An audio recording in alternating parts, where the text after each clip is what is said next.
Hello అండి, food and facts viewers అందరికీ స్వాగతం సుస్వాగతం. రాగి పిండిలో మనకి కాల్షియం అనేది పుష్కలంగా ఉంటుందండి. అలాగే బరువు తగ్గాలనుకున్న వాళ్ళు కూడా ఈ రాగి పిండిని డైట్లో తీసుకోవడం వలన బరువు అనేది కూడా నియంత్రించుకోవడానికి చాలా ఉపయోగపడుతుందండి. ఇలాంటి హెల్దీ రెసిపీని మరింత టేస్టీగా ఎలా చేయాలో ఒకసారి చూసేద్దాం రండి. ముందుగా మనం ఒక ప్లేట్లో 1 కప్పు రాగి పిండిని తీసుకోండి. అలాగే 1 అరకప్పు ఇడ్లీ రవ్వను కూడా తీసుకొని ఈ రాగి పిండి ఇడ్లీ రవ్వ రెండు బాగా కలిసేలాగా చేత్తో మొత్తం మిశ్రమాన్ని ఒకసారి బాగా కలుపుకోండి. ఇలా కలుపుకున్న మీ మిశ్రమంలో 1 గ్లాసు నీళ్లు తీసుకొని పిండి అంతా తడి అయ్యే విధంగా నీళ్లు మొత్తం వేసుకొని ఒకసారి కలుపుకోండి. మరి నీళ్ళు ఎక్కువగా వేసుకోవద్దండి. నేను వీడియోలో చూపిస్తున్నాను కదా, కొంచెం తడి అయితే మొత్తం పిండి తడిగా అయితే సరిపోతుంది. మరి ఎక్కువగా నీళ్ళు వేసుకుంటే ముద్దగా పేస్ట్లా అయిపోతుంది. సో మొత్తం పిండి మాత్రం తడిచేలాగా మాత్రమే నీళ్లు పోసుకొని కలుపుకోండి. రాగి పిండి అనేది చాలా ఐరన్ అలాగే కాల్షియం రిచ్ ఫుడ్ అండి. అందుకే మనం ఈ రాగి పిండిని వీక్లీ వన్స్ అయినా ఏదో ఒక విధంగా, పిట్టి అనే కాదు, అంబలిగా కాసుకోవచ్చు, కొంతమంది దోశలు వేసుకుంటారు. సో ఎలాగైనా సరే వీక్లీలో ఒక్కసారైనా మనం దీన్ని తీసుకోవడం వలన మనకి శరీరానికి ఎన్నో పోషక విలువలు అనేది చాలా అందుతాయి. అలాగే ప్రెగ్నెన్సీ లేడీస్ కూడా ఇది చాలా ఐరన్ రిచ్ ఫుడ్ అండి. కాల్షియం, పిల్లలకేమో కాల్షియము. సో అలాగే డైట్ చేయాలనుకునే వాళ్ళకి కూడా ఇది ఒక మంచి రెసిపీ అండి. ఇప్పుడు ఈ పిండిని మనం ఆవిరి పట్టించుకోవాలండి. ఆవిరిలో ఉడికించుకోవాలన్నమాట. నా దగ్గర ఇలాంటి ఇడ్లీ పాత్ర ఒకటి ఉందండి. ఈ ప్లేట్లలో మనం పల్చటి క్లాత్ వేసుకొని ఆ క్లాత్ మీద మనం కలుపుకున్న ఈ మిశ్రమాన్ని వేసుకొని అందులో ఉడికించుకోవచ్చు, ఆవిరి పట్టించుకోవచ్చు. లేదు అంటే ఒక గిన్నెలో వాటర్ వేసుకొని దాని మీద గుడ్డ గట్టిగా కట్టుకొని ఈ మిశ్రమాన్ని వేసుకొని దాని మీద మూత పెట్టి కూడా మీరు ఆవిరి పట్టించుకోవచ్చు. మీ ఇష్టమండి, ఎలాగైనా చేసుకోవచ్చు. ఇప్పుడు ఈ మిశ్రమాన్ని నేను 2 ప్లేట్లలోని సరిపడినంత వేసుకుంటున్నానండి. ఇప్పుడు ఈ పిండి అంతటిని ఒకసారి చేత్తో గట్టిగా ఒకసారి అదుముకోండి. బాగా ఈవెన్గా మొత్తం అంతా ప్లేట్ అంతా ఈవెన్గా ఉండేలాగా ఇలాగా చేత్తో అదుముకోవాలి.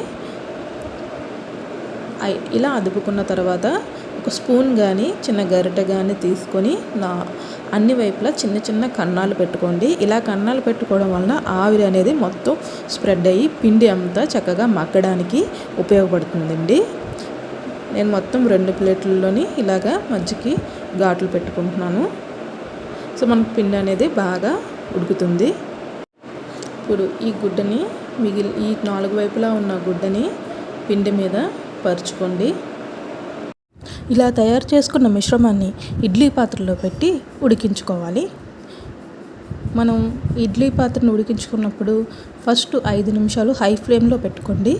ఆ తర్వాత 15 నిమిషాలు స్లో ఫ్లేమ్లో పెట్టుకొని బాగా మగ్గించుకోవాలి. ఇప్పుడు రాగి పిట్లో కలుపుకోవడానికి కొబ్బరి బెల్లం మిశ్రమాన్ని తయారు చేసుకుందాం. ఫస్ట్గా చిన్న కొబ్బరి ముక్కను తీసుకొని దాన్ని చిన్న చిన్న ముక్కలుగా కట్ చేసుకోవాలి. ఈ కట్ చేసుకున్న కొబ్బరి ముక్కలను మిక్సీ జార్లో వేసుకోండి. అలాగే వేయించి పొట్టు తీసుకున్న వేరుశనగలు, అలాగే 2 యాలకులు వేసుకొని బరకగా మిక్సీలోని గ్రైండ్ చేసుకోండి. మరీ మెత్తగా గ్రైండ్ చేసుకోవద్దు.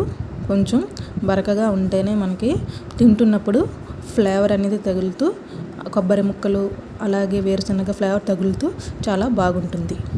ఇప్పుడు మనం పొయ్యి మీద పెట్టిన ఈ పిట్టి అనేది మగ్గిందా లేదా అనేది ఒకసారి చెక్ చేసుకుందామండి. మూత తీసుకొని ఒక స్పూన్తోని పిట్టిననేది తీసి చెక్ చేసుకోవాలండి. మనకి పిట్టి అనేది పిండిలా తగిలితే కనుక అది ఇంకా మగ్గించుకోవాలండి. అప్పుడు మళ్ళీ మూత పెట్టి స్లో ఫ్లేమ్లో మగ్గించుకోండి. చూసారుగా, ఈ విధంగా మనకి తయారైనట్లయితే పిట్టి అనేది బాగా మగ్గినట్టు. ఇప్పుడు మగ్గిన ఈ పిట్టిని ఒక ప్లేట్లో తీసుకోండి. ఇప్పుడు ఇలా ఉడికిపోయిన పిట్టిని ఒక ప్లేట్లో తీసుకున్నాం కదా, దీన్ని మొత్తం ఒకసారి చేత్తో కలుపుకోవాలి. కలుపుకొని దీంట్లో తగినంత బెల్లం తురుము వేసుకోవాలి. బెల్లం అనేది మనం ఇష్టమండి. ఎక్కువగా మనం స్వీట్ తినే వాళ్ళైతే ఎక్కువ వేసుకోవచ్చు, లేదు తక్కువగా కావాలనుకుంటే మనకు సరిపడినంత కూడా వేసుకోవచ్చు. అలాగే మనం తయారు చేసుకున్న వేరుశనగ, కొబ్బరి, యాలకుల మిశ్రమాన్ని కూడా ఇందులో వేసుకొని కలుపుకుందాము. కొంచెం నెయ్యిని కూడా నేను ఇందులో ఈ మిశ్రమంలో కలుపుకుంటున్నానండి. సో నెయ్యి కలుపుకోవడం వల్ల మనకి టేస్ట్ అనేది మరింతగా పెరుగుతుంది. అలాగే సరిపడినంత నూనె కూడా వేసుకొని కలుపుకుందాం. ఇప్పుడు అన్నీ ఈ పిట్టిలో బాగా కలిసేలా చేత్తో మొత్తం కలుపుకోవాలి. ఇప్పుడు మనం వేసుకున్న పదార్థాలన్నీ బాగా ఈ పిట్టిలో కలిసేలాగా చేత్తో మొత్తం బాగా కలుపుకొని మనం డిష్ అవుట్ చేసుకుందాం. అంతేనండి, tasty, healthy and also easy రాగి పిట్టి రెడీ అయిపోయింది.